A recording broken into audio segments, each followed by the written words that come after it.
Coming up on the Cocktail Guru podcast, our season finale is so jam-packed with celebrities and legends from the cocktail, bar, spirits, and restaurant industries that we had to create 3 shows instead of 2. join us with some of the hospitality industry's most dynamic movers, shakers, and stirrers, including Jacki Shromm, Alan Kennedy, John Meisler, Lisa Laird, Alexander and Charles Gabriel, Daniyel Jones and Raymond Edwards, and more.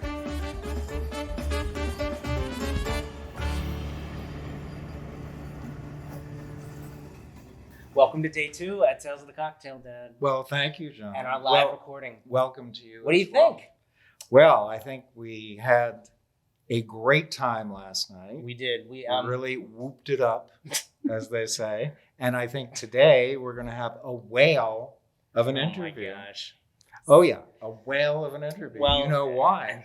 That's because we have Gray Whale Gin here and Jacki Shromm. Jacki Shromm, the regional spirits brand ambassador for Deutsch Family Welcome, Wine and Jacki. Spirits. Hi, guys. Welcome, Jacki. This is so exciting. Thank you for having me. You're welcome. Happy Tales. Yes, Happy happy Tales. tales. And of course, we're talking about Gray Whale Gin. Yes, we are. Yes. Can you tell us briefly about sort of the story of Gray Whale? Because I was introduced to Gray Whale back when it was first launched at WSWA, which is the Wine and Spirits Wholesalers of America Convention. And they won the brand battle, which I was actually the MC for this year. But that was a huge, momentous occasion for them. And just the story, I think, blew everybody away, and just the commitment to the environment and all of that. Yeah, absolutely. So our founders, Jan and Marsh Mokhtari, they were actually on a camping trip with their 2 daughters along the California coast. And they stopped at Big Sur at this beautiful place called McWay Falls. So they're standing there on this beautiful scenery, right, overlooking the ocean. And what do they see but a mama gray whale and her baby calf on their migratory journey. So they start in the Baja Peninsula and they go all the way up to the Arctic. So this sparked a really beautiful conversation of, what are we going to do to make the world like a little bit better of a place, right? You know, those conversations when you're on vacation and the hustle and grind of like your regular day-to-day life are kind of out the door, and you start thinking about the big picture of things. So this is where Gray Whale sparked from, is how do we bring people together, create a really wonderful product, and at the same time, let's do some really wonderful things and put some good back into the environment. So Gray Whale is all about the migratory path of the gray whale. Each of our botanicals follow along that path. Oh, wow. Yeah, I forgot about that. So when they were at Big Sur, not only did they see the whales, but they must have seen or found juniper. Juniper Spot berries, on. right? Spot Man, on. this man does his research. Right. Someone did their research. So that's, I think, one of the most wonderful things about Gray Whale, and what makes us a lot different from the other gins that we see on our back bars and on the shelves in liquor stores, is we're actually using juniper from California. Yeah. It's a much larger berry than its European cousin, and it has a lot of different flavor as well. It's more floral. It's packed with citrus as well. Yeah. And limes from Temecula. Absolutely. Yeah, it is packed with citrus. I definitely get that in the nose. Yeah. I mean, right on the nose, packed with citrus. Yeah. And then as you start to taste and to develop that flavor, you're going to pick up some of those creamy notes coming from our almonds from the Capay Valley. That beautiful mouthfeel. Yeah. And I'm getting a slightly piney character, which must be from the fir tree. From Sonoma. From you got Sonoma. it. And the Yes. juniper. Well, the juniper, that's Yeah, obvious. the 2 pair really well Yeah, they together. do. But it's blended beautifully, so Yes. there isn't one ingredient. Folks, we haven't even tasted it The yet. juniper, So we're just talking because about you don't the taste aromatics. you taste with your nose. That's how right. you taste. I learned that from you. Yes, you do. Well, what's the percentage of taste that comes from your nose? Well, it's like 95%. Yeah, it's up to 90%. Yeah, that's impressive. I know. Yeah. This is lovely. So I'm going to take a little sip. Yes, please do. And then as you're getting to the end of that, we missed one of our very special botanicals. No, we didn't. But you're gonna see it on Go the right pantry. ahead. Yeah. So our, I bet our it's six, mint. got some minty there as well. But one of my favorites is actually our kombu. We are plucking sea kelp Yes. right out Do you of hear the ocean. trolley? That's a trolley. I do. I mean, it's real New Orleans. We're really in New Orleans, guys. You got the trolley going outside. Yes, the Carrie. sea kelp is from Mendocino. Yes. That's right. So The sea kelp mint- is really mint- very interesting. Yeah, Yeah, so yeah. you'll have that little bit of salinity, Mhm. some of that umami flavor that's going to be coming from the kombu itself. There's probably no other gin with sea kelp. I'm probably safe in there saying might be a that. couple. I think there but are a couple. I it's- think there are a couple. It's Are a there? pretty Oh, rare okay. botanical. Did you do all your research? Well, only for this brand, not for the others. Now, Jacki, where did you get what is your journey to where you've been? What is my migratory path? Yeah. What has been your migratory path? Yeah, so I actually started in the industry when I was 14, believe it or not. Mhm. My mother actually used to work at like a little mom and pop pizza store. And after school, I would go into work with her. There was one of those crazy days where everyone was so busy, the phone was ringing off the hook. And I just picked up the phone, had all the confidence in the world, and I took someone's order, did everything correctly. And honestly, like that was the bug for me. That was the bite that I fell in love with the industry. So eventually I moved to Boston. I did the corporate restaurant world, and there I was immersed with the bar culture. I got to visit all these really awesome Irish pubs and start to open my eyes to what the food and beverage hospitality world could be. Mm-hmm. Eventually, I moved down to Nantucket. We're going to see a little water theme happening in my life and where we've ended up. Yeah. Lived on Nantucket for a whole summer, and I got to work at a beautiful restaurant. Learned all about old world wine. When I came back to Boston, I started running cocktail programs. And that was the jumping point, honestly, for me as a bartender in my career. I got to be involved with brand trips. I got to compete in speed rack. And really kind of make a name for myself in our small but mighty bar community that's in Boston. About 4 years ago, we moved down to Houston, where I had a wonderful opportunity to work for Bobby Hugel at Anvil Bar and Refuge. Which, if anyone is familiar, is one of the most intense training programs to go through as a bartender. Mm-hmm. I went in thinking I knew my stuff, and boy, was I humbled.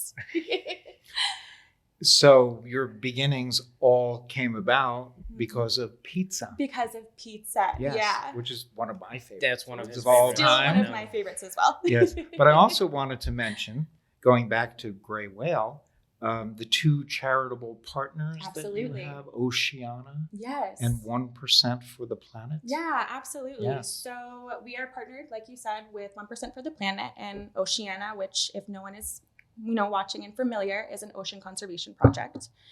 So a percentage of all of our bottle sales will be donated to them. But we have done some really phenomenal work with Oceana over the last year. So there is a thing called drift gill net.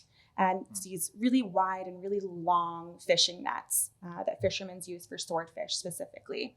But unfortunately, a lot of marine life get entangled in those nets. Yeah. They get injured and sometimes perish. So what both Gray Whale and Oceana did is they worked on a local level to fix legislation to ban these gill nets. And last December, we were able to do that on a federal level as well. Wow. Which is very impressive and makes me so happy and so proud to work for a brand that does that. That's awesome. Right? I wish that we can keep talking about all this. But we have actually one of your colleagues. You with, sure with do. Deutsche Brands coming on with Redemption. So Yes. that's coming up next. But Jacki, thank you so very much Thank you. for joining us on the podcast. Lovely to have you. Thank you so much, guys. It's been a pleasure. We have a master blender on with us We now. do, Mr. Alan Kennedy Thank from you for Redemption. having me. Yeah, thank you for having me. Redemption Whiskey. Yes. It is so nice to meet you, and we've been fans of Redemption for a very long time, and it is beautiful liquid. Thank you. And you brought some treats with us. I did, yes. Some things that most people may not get to try. Yes. Or one thing that One thing that, One was thing. only for Tales. only for Tales of the Cocktail. Tell us what you're doing at Tales of the Cocktail here this So year. we had Redemption Whiskey is all about bringing back the revival of pre-prohibition love and pre-prohibition experience from whiskey. So we actually created that. My team created this full immersive experience with the cops coming in and the whole 9 yards. Oh, really? Where and when was that? On Royal the past 2 days. And Oh my! and I saw. So was that car? Yes, that was us. Oh, we saw the car and stopped and What a wondered. what a cool who was idea! It was fun, Yeah. and then when you got through it, Yeah. and the cops came and pushed everybody through, they got a nice cocktail, like a sidecar with our Redemption Cognac finished bourbon, and then you came in the other room, and I had a barrel because I've been a bartender for years. I've been coming to Tales for 12, 13, I don't even know at this point. And they came to me and they're like, we want to bring something fun, and that is the one thing you don't tell a bartender without like limitations, right? Yeah. So I went through my stocks and I found one of our high rye barrels. So it's Redemption High Rye, it's 36% rye. 14 years old. And I did it very simply. It's something like this doesn't need a lot of manipulation. So I went through cloth filtration, one single pass. Yeah. And then we did about a 20 to 30 minute aeration just to break some of those tannins down, and we can give that butteriness to it. That's it, and just let it be what it is. So we had to bring you some. Oh, fantastic! But rye is the key. It's a bourbon. It's a redemption, bourbon. right? Yeah. And everything we do is a little bit higher. So Yeah. like our high rye is 36%. So our high rye bourbon is a lot higher rye than a lot of high ryes. But and then our base bourbon is actually 21%. So even that one is very high. But we love the spiciness. Rye is is the only grain that like you get this boldness, but at the same time delicacy. You know, those floral notes that come through. It inspires passion. And that's why I love When it. I order cocktails, generally that are made with whiskeys, I almost always order something with rye. Nice. With a high rye content. Heavy yeah. rye. Yeah. Yeah. I got to train the person who helped me train and grow as a blender was Dave Pickerel. Yeah. So it was immediately into the world of rye, and then his understanding really grew in training me on understanding those and loving them. So He was great. A wonderful soul. So He gave me a private tour nice. of Maker's Mark. Ooh, Long time ago. so many fun stories from that man. So he is missed. So delicious, Oh, wow. deliciously sweet and spicy in the nose.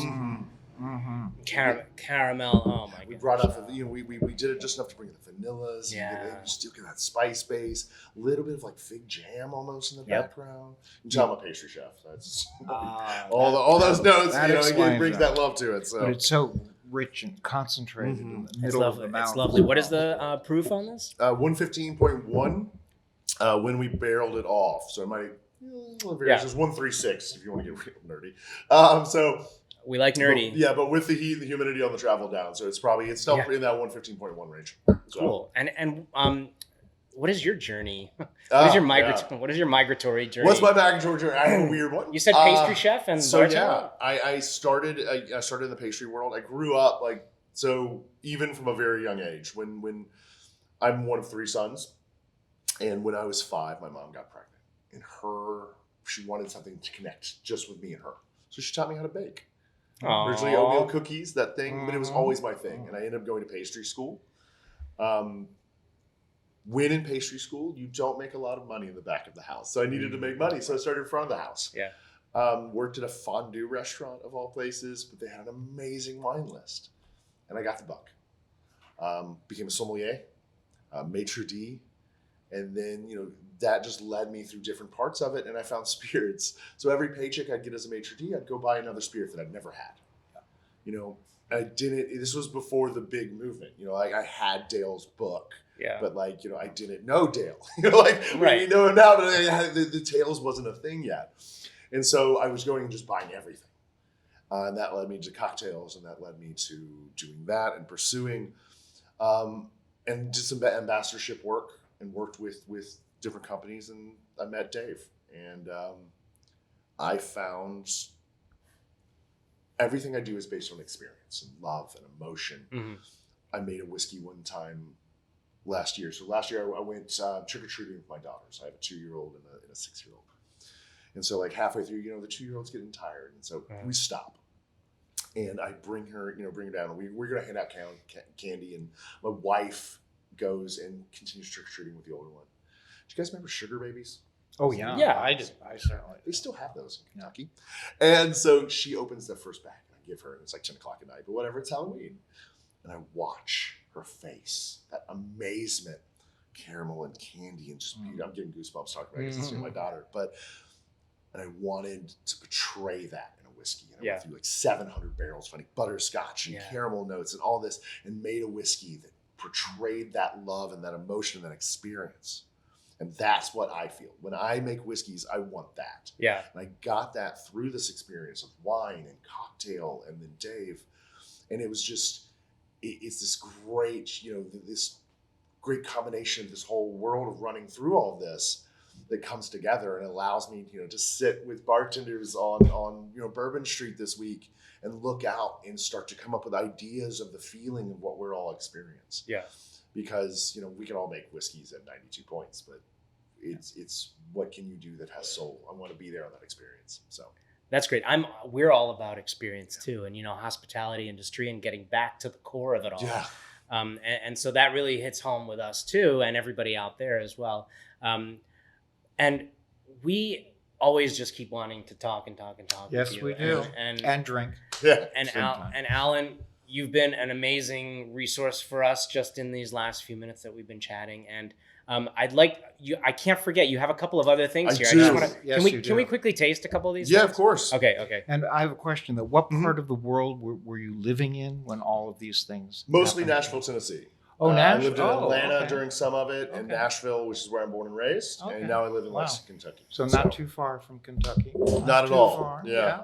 So we'll start. This is our wheated whiskey. Okay. Wheated is a popular thing, and with we are a rye forward brand. So everybody goes, why did you make a wheated whiskey? Right. Well, when we started looking at wheated and what happened during pre-prohibition and prohibition, wheat doesn't grow it, or rye doesn't grow everywhere. So what were people doing then? So we wanted an expression of that. We worked with MGB to create it. This is their 45% wheat, winter wheat, and it's just a beautifully soft, just unctuous one. Wow, that really is. It is. It's It nice. just fills and softness. Yeah, it's beautiful. Next one, we're always about the sunshine, or the experience. So this is rum cast rye. So two different Jamaican and Trinidad and Tobago right now, a little bit of Barbados, and what we pick always has that brings that sunshine to it. That experience. And finally, this is like my It's like speed tasting. Speed tasting. My like soaking into the leather couch by a fire one. This is cognac.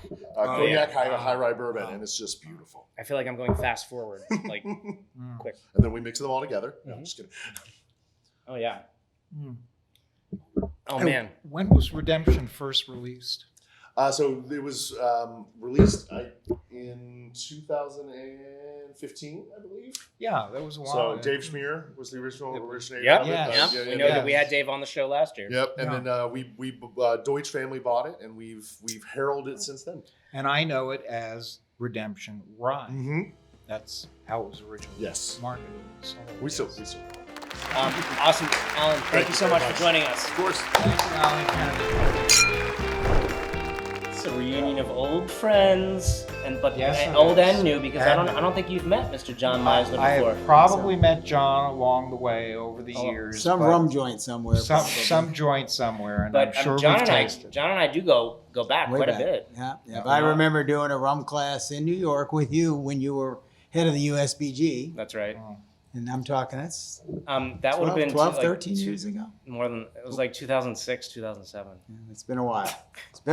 But you've been with Don Q for many years, and you're vice president That's correct. of Don Q now. And can you tell us a little bit about Don Q rum, a wonderfully delicious Puerto Rican rum with several amazing expressions? The Puerto Rican rums are very special. They're a part of that Spanish colonial style, which is very unique and usually to that part of the Caribbean. The rums tend to be dry, complex. We talk about our blender more than our distiller, much like a fine cognac. Mm-hmm. Some of the choices people can make is to add sugar or not, add additives or not. We typically don't add anything. And the magic comes in the barrel, because at Don Q, everything you see is aged. So there's nothing that's not aged. And that has a lot to do with how it holds up in a cocktail, with the tannins and the texture in the body and the things that happen. So Don Q's been around since about 1865. The Sorayes family moved to Puerto Rico 1830s or so, started sugar plantations and continued to grow and grow and grow, and eventually made their first rum in 1865. Yeah. So, the Don Q, of course, named for what is considered Don Quixote, what is considered one of the finest work of Spanish art. Of course. Some people say the original novel, Yeah. So there's definitely a lot of authenticity and story behind this brand. Yeah, Don Q it's about 150 years of heritage Sure. and craftsmanship. Same family, Wow. family owned, which is Yeah. significant. It really is. Yeah. And you are from a fine family as well. A little I bit. understand. You're an original New Orleans. I'm one of the resident. originals. Yes, from an old, distinguished family. My grandmother's family, the Perrins, they came Yeah. in about 1730 or so. Oh, So it's wow. been a long time. And, on that same side of the family, they were part of the creation of Zatarain spices. Yes, And exactly. Delmonico's restaurant in 1883, I believe it is. Delmonico's here in Here. New Orleans. Yeah, And they exactly. sold it to Emerald Exactly. about 25, 30 years ago. Yeah. I don't remember anymore. But Yeah, yeah, right. but we've been here. My kids have to take DNA tests if they want to marry somebody locally because they're probably You're cousins. related. Yeah, Right, yeah. Whoever yeah. it is. Right. Right. So let's. I'd like to try something right now. Sure. And I know that you have something new that you brought.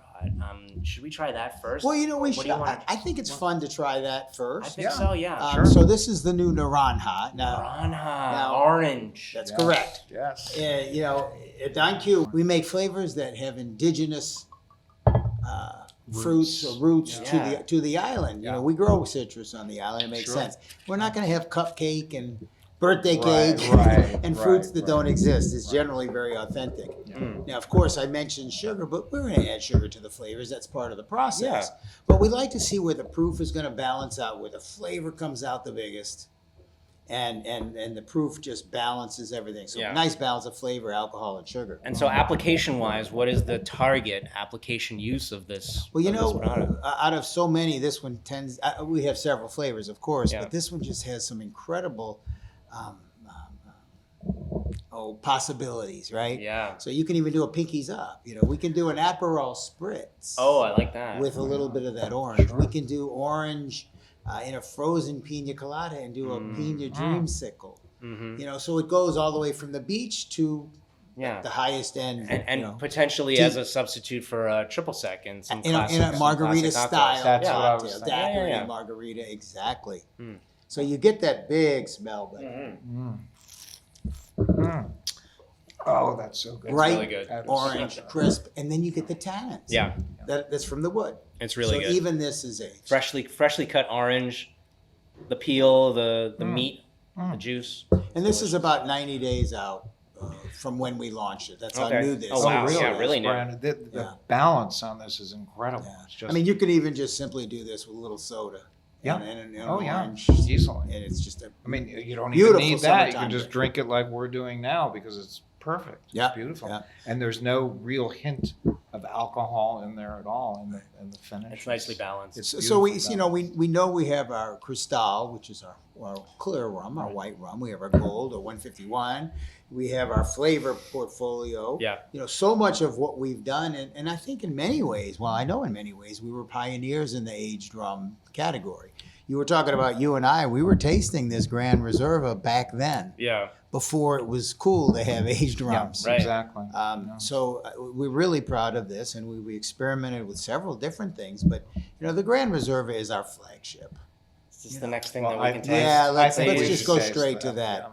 yeah. This is one that by itself, it's appealing not just to rum drinkers, but and people say this, but it's cognac drinkers, Yeah, Scotch of course. We'll drinkers, have a little whiskey residual drinkers. orange, but that's okay. It becomes an old fashioned. That's perfect. Wow, Right. we're doing a cocktail. Just Doing a you can even cocktail. do a cocktail with a sip. So you definitely you get the wood, you get the and the molasses has started to turn old, dried fruit. It's not this young, bright citrus What that was, you get. what was that, Dad? You were like, Because there's a term, because John is right on, spot on. There's a term that I'm going to use, and it's a very positive term It grew up. in the world of cognac. Yeah. Rancio. And it's called rancio.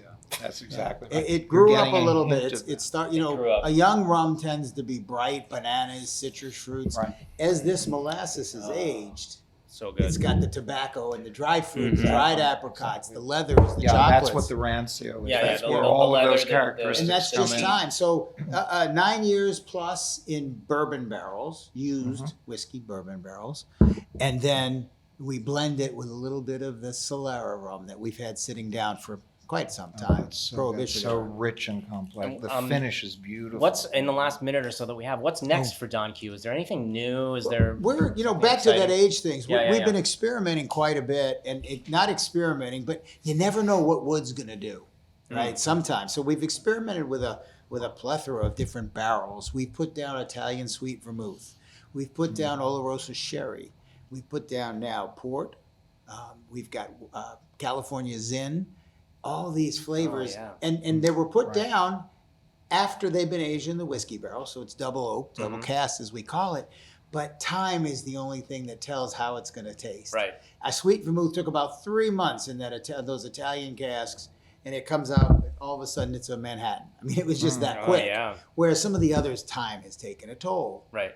All right, and depending on the type of wood, the Spanish sherry is different from the French cognac, Yeah. which is different from all these. So anyway, we're really having a lot of fun. These are limited releases. They're not available to everyone. When they're gone, they're gone.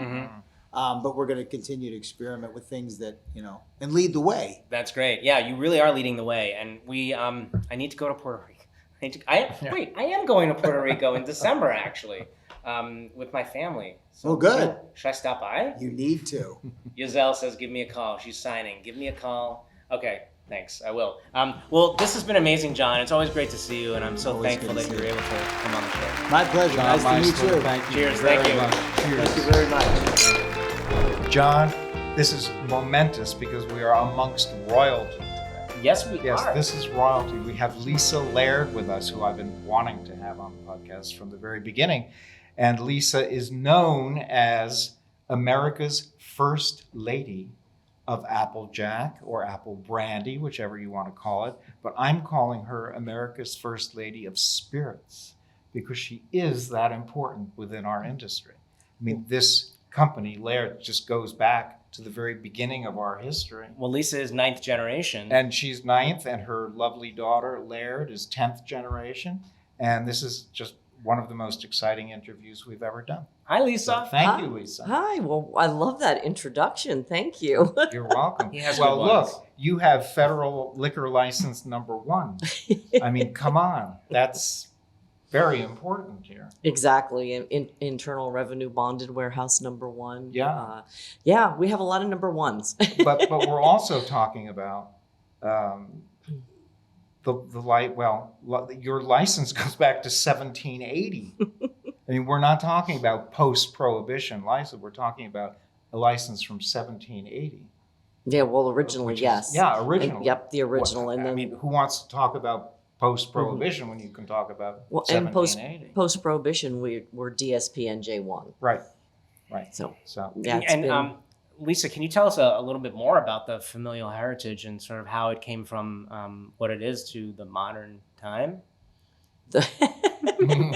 Well, it's we pretty much follow the same production standards that we've always had. Yeah. Obviously, there's more modern techniques than Yeah. we had back back in the 1700s and 1800s. And we found different ways. We've used different types of stills. So, we've used pot stills, we've used column stills. What we prefer and what we use today is just a pot still with a rectifying column, which we find makes the cleanest, best apple brandy through the years that we have found. And it's just been the same process, crushing apples, getting that beautiful, pure apple juice and fermenting and distilling. And it's Yeah. just I'm gonna a pour some. I'm gonna well, pour this some. time-honored process that we still honor this today. is very important because Jonathan and I are both from New Jersey, even Yes, though he lives in yes. Massachusetts. I'm born and raised in New Jersey. And to think that Applejack was produced by your family since 1698 Correct. is mind-boggling. And then first commercial production was in 1780. 1780, yes. Which is equally mind-boggling. So George Washington was probably drinking Oh, absolutely. Laird's Applejack. Yeah, Robert and Richard Laird were Revolutionary War dragoons Right. under Right. General George Washington's command at that point in time. So we did serve, we did supply the troops with Applejack when they were in the area. And it would be my four greats uncle, was George Washington's guide when he was in Monmouth County, New Jersey, where we're located. Because Yeah. as you know, General Washington traveled during the Revolutionary He did. War. He did not know the local terrain, so he'd hire somebody local, and it was Moses Laird. And our family actually hosted George Washington in the family home Wow. for a meal, Oh wow, that's amazing. which is pretty cool. So he was drinking quite a bit of Applejack that night. And what is this treat that you've brought here today? This is 10th generation Laird's special bottling. Yes, well, to honor the 10th generation Yes. of the Laird family joining the company, we have my daughter Laird, Emily, There she is. back there. and she's here with us today, and also my son Gerard. Mhm. So we have two out of two. So I did something right. Yeah.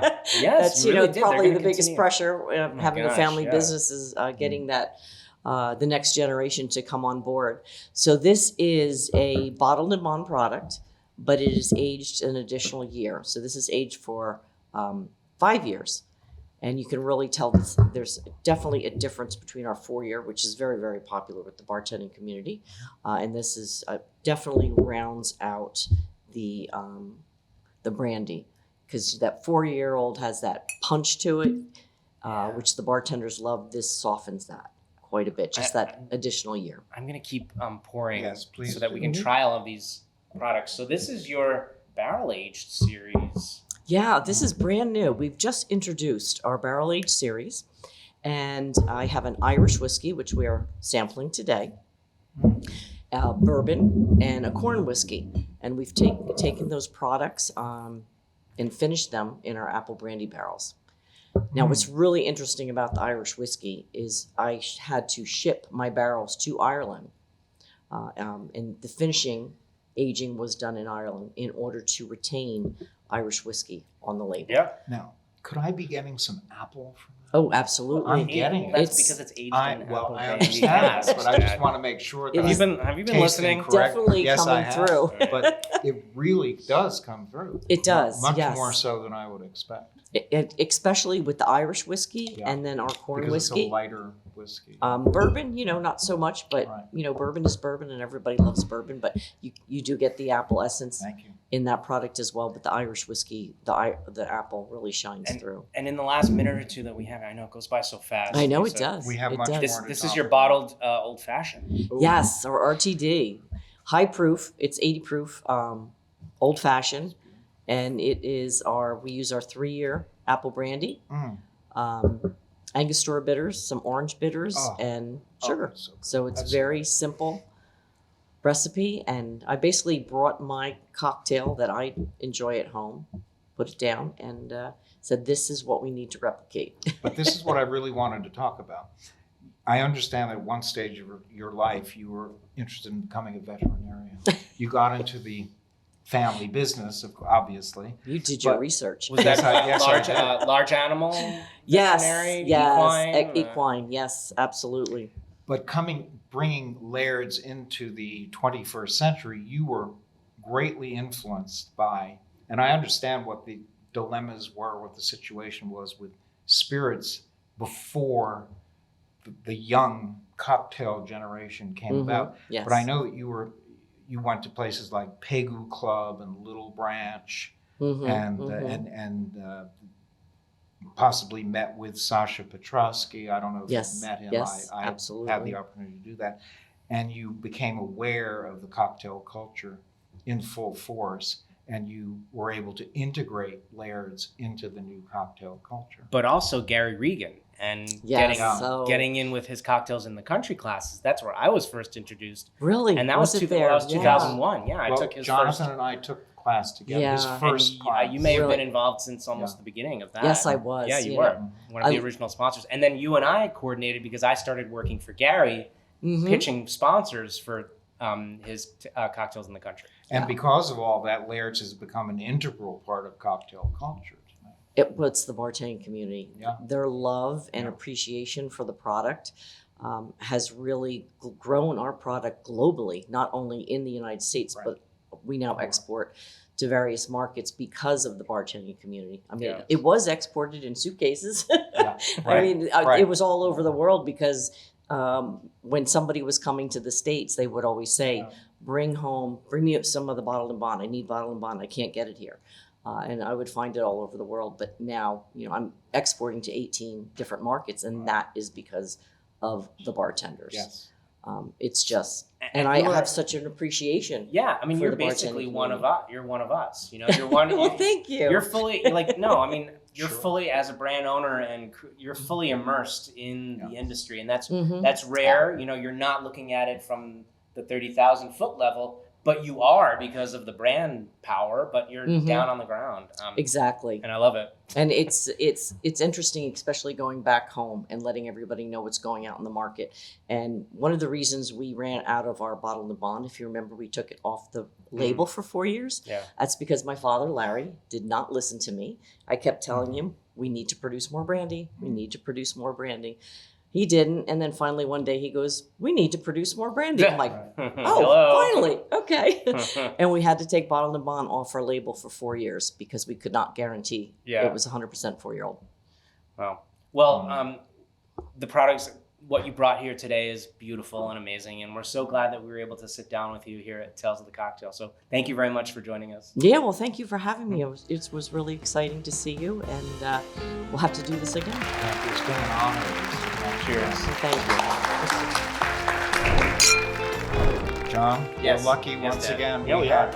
We had Lisa Laird, American Apple Brandy royalty with us, and now we have another piece of royalty here with us today. A man who needs no introduction, Alexandre Gabriel Pleasure to be here. Ferrand, which is Pleasure. incredible, with his son Charles. We're keeping it in the as well. family. We are folks. keeping This is it in great the because family. father son, Very happy father to be son. here. Oh my gosh, guys, Charles, very nice to meet you. Great meeting you too.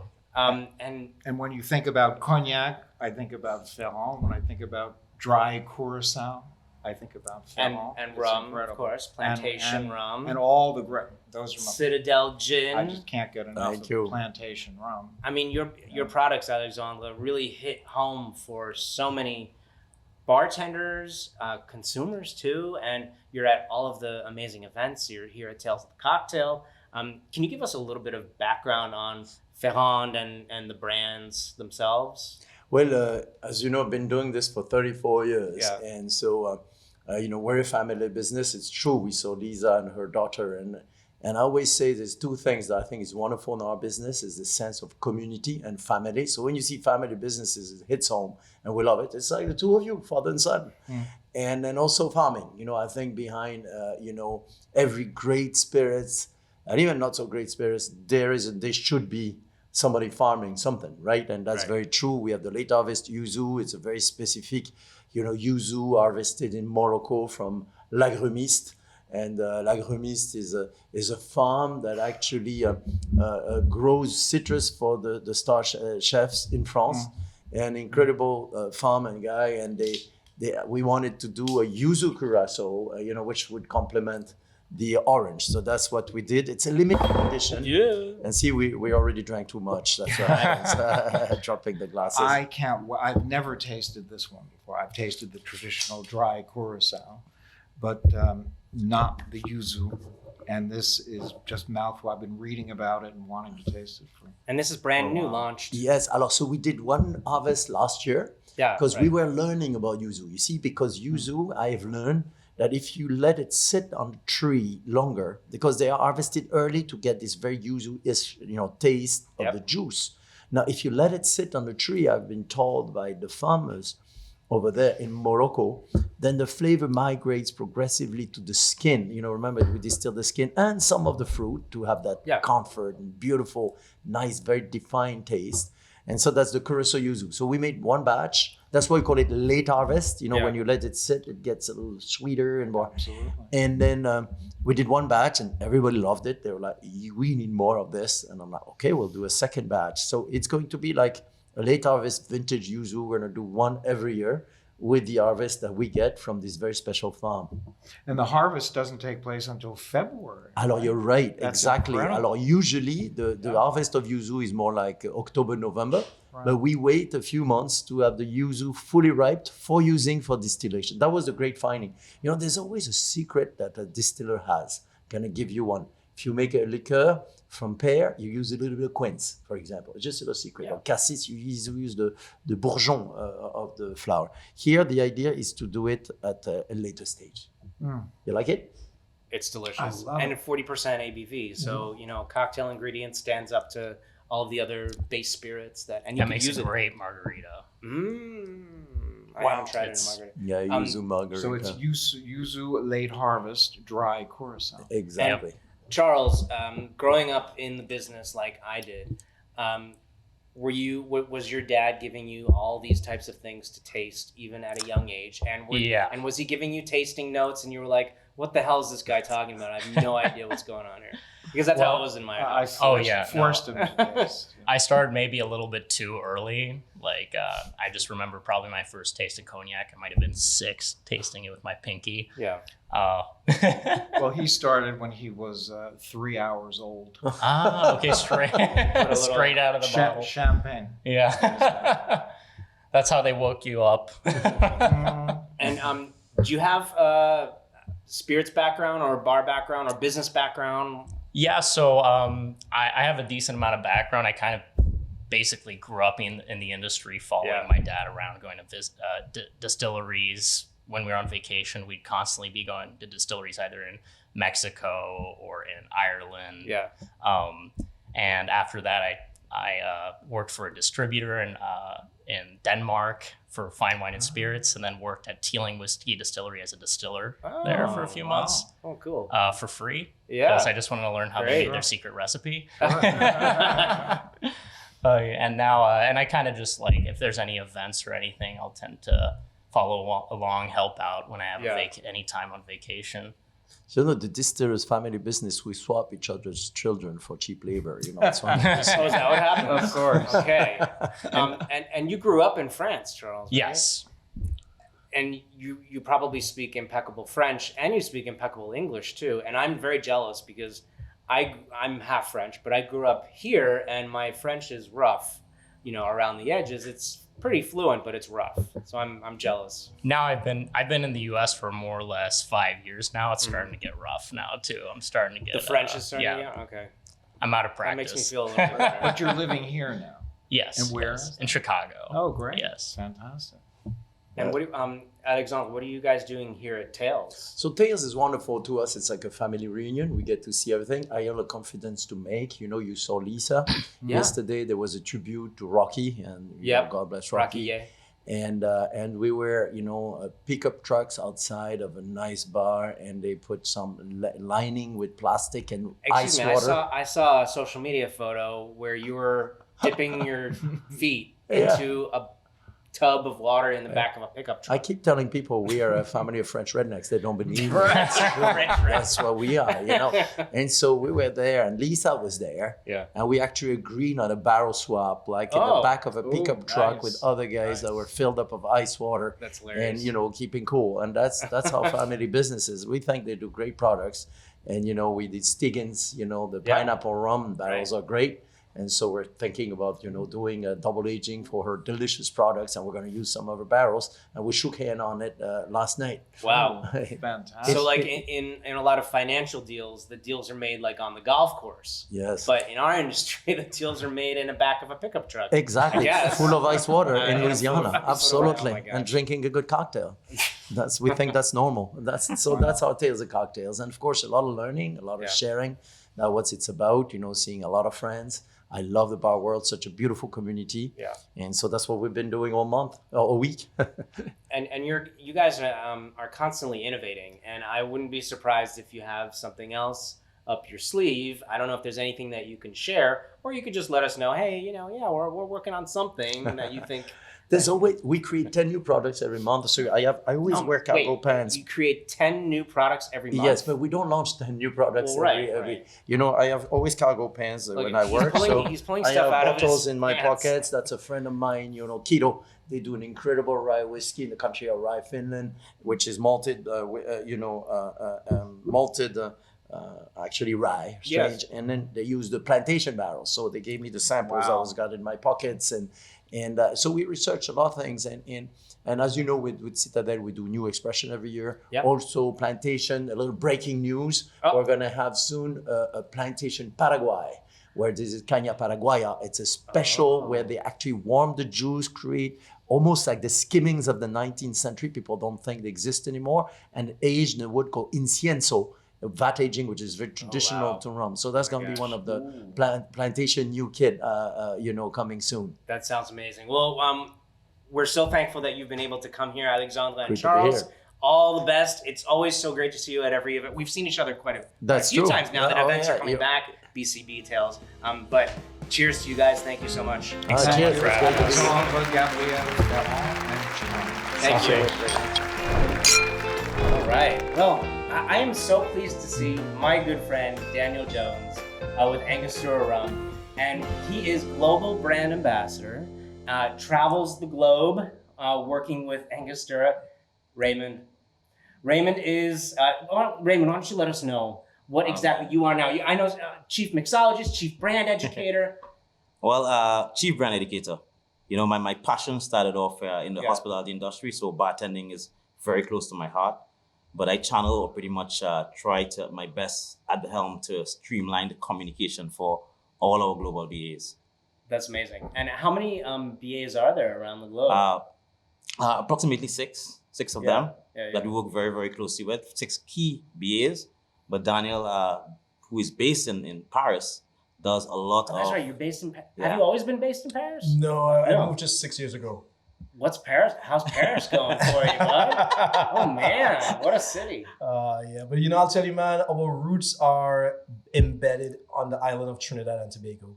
So for Raymond and I, he lived on the north side. Northeastern end, Yeah, and I lived on the deep south side. We both eventually got into the city side.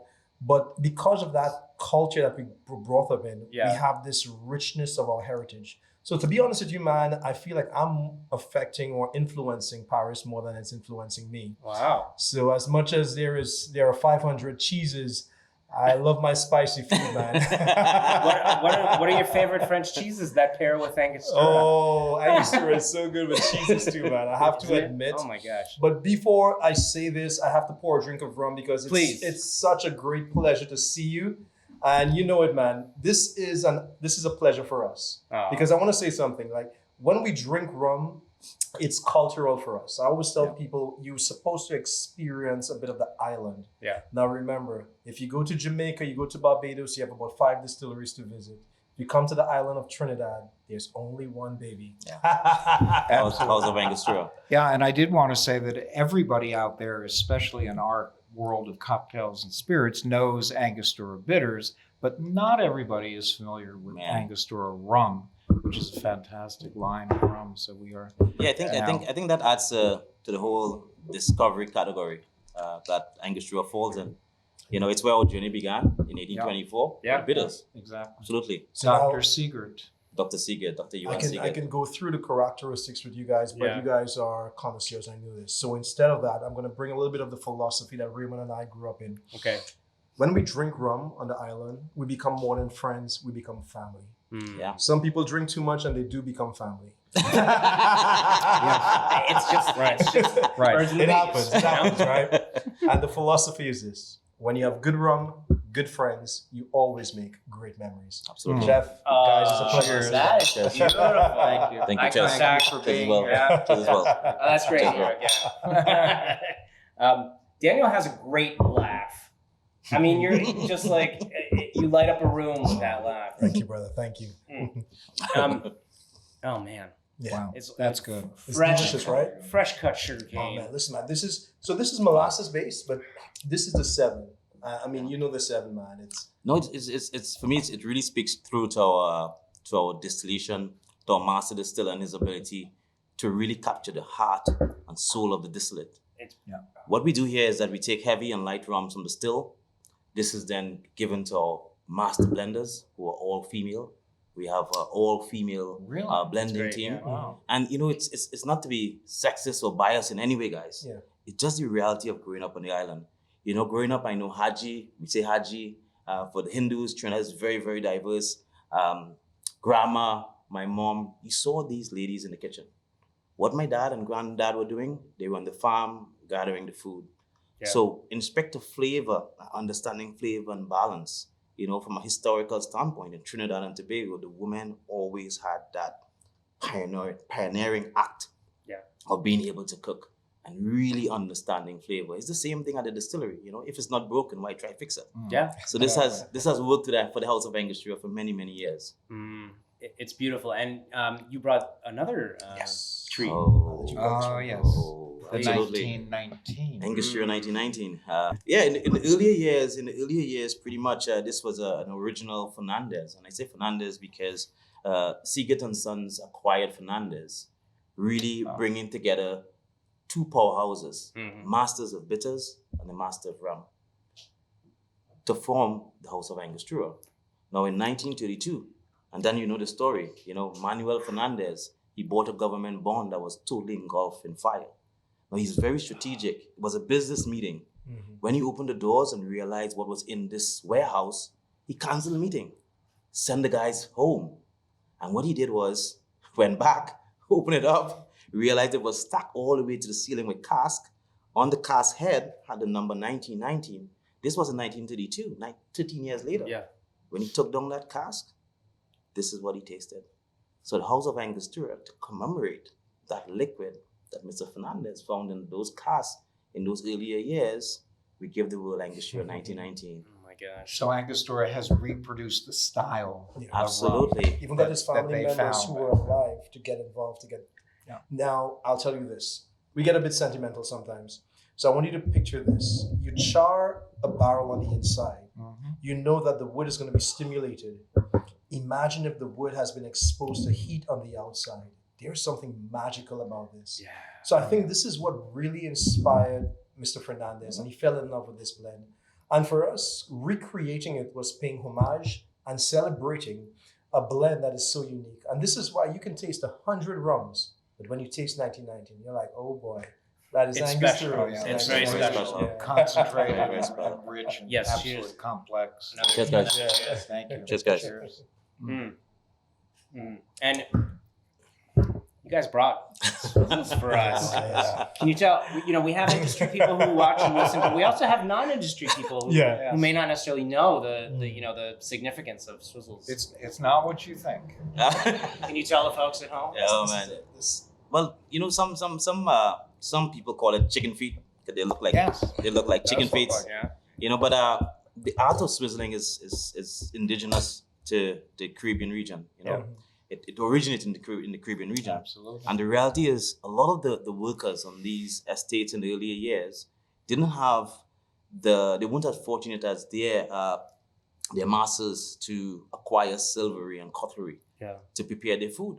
So they will go to the back of the plantation and they will cut the branch of a sassafras or allspice tree in preparation of food. Yeah. Now, Trinidad and Tobago is the most diverse islands in the Caribbean. We are the most southern islands.